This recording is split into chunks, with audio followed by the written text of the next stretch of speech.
চলে এলাম আর একটা নতুন ভিডিও নিয়ে। সাউন্ড অপারেটরের পাল্লা রোডে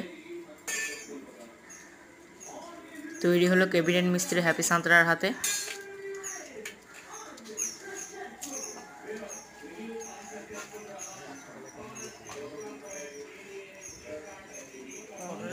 ডিজাইনটা কেমন লাগছে অবশ্যই কমেন্টের মাধ্যমে জানাবেন।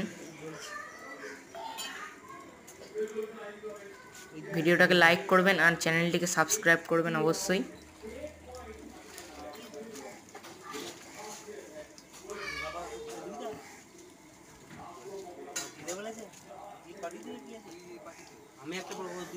যদি কেউ ক্যাবিনেট করতে চায় আমি নাম্বার দিয়ে দেবো, কল করে নিতে পারেন। ভিডিওটা বেশি বড় করছি না, দেখা হচ্ছে পরের ভিডিওতে।